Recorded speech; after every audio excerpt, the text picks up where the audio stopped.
Bonjour, je m'appelle Jocelyne Marcoux. Je vous présente ma fille Geneviève Albert. Mon histoire commence en décembre 2020. En fait, la grosse partie commence la veille de l'anniversaire de mon chum. On a su par téléphone, à cause du COVID, que finalement, j'ai été diagnostiquée avec un cancer du sein assez avancé, donc il fallait agir assez rapidement. C'est mon médecin qui me l'a annoncé au téléphone. Elle a resté au téléphone tout le long jusqu'à temps que mon conjoint y arrive. Quand que mon chum est arrivé, j'ai éclaté, complètement éclaté en sanglots. Pour moi, la vie était finie. Finie, là, c'était terminé. Puis c'était difficile pour moi à ce moment-là. Après ça, je me suis ressaisie. C'était plus facile pour moi. Mais mon chum, c'était vraiment difficile.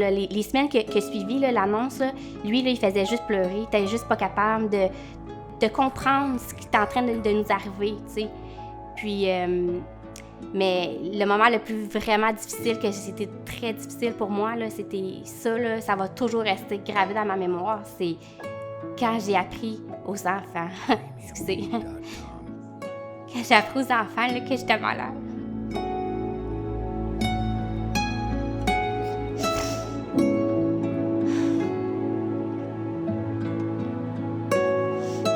Premiumbeat.com.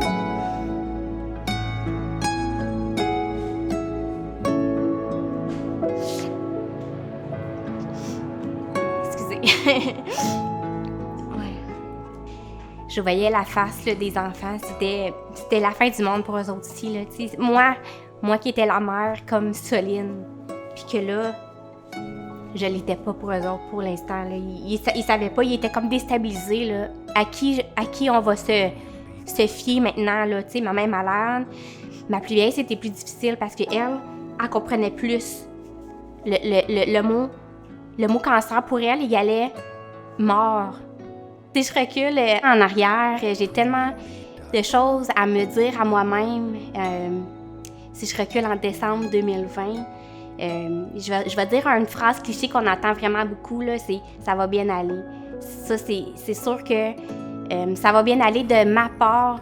Je pense que c'est la phrase que je me dirais « et t'es capable, la grande, vas-y, ça va super bien aller, t'es capable, ça va bien se passer, t'es bien entourée ». C'est pas mal ça ce que je me dirais dans ma tête, là.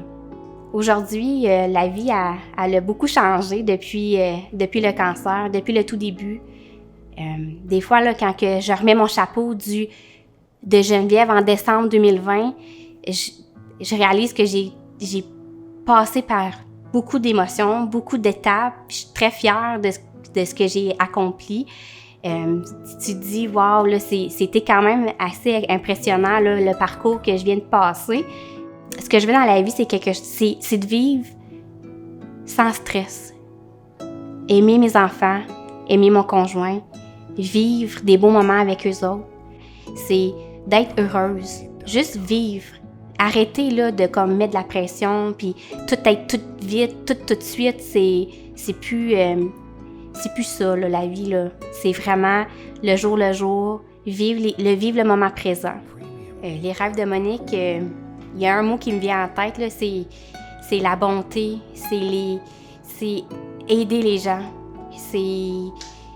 En fait, là, pour moi, pour ma situation à moi, c'était quelque chose que personne n'aurait pu me donner à part les rêves de Monique. C'est le réconfort aussi avec ta présence, Monique. En fait, aussi, là, la camisole, on ne peut pas demander mieux que de recevoir la camisole, surtout ceux qui ont une mastectomie là, suite au cancer du sein. Les rêves de Monique, pour moi, là, c'est l'avenir des femmes pour les aider. C'est ça que c'est les rêves de Monique pour moi.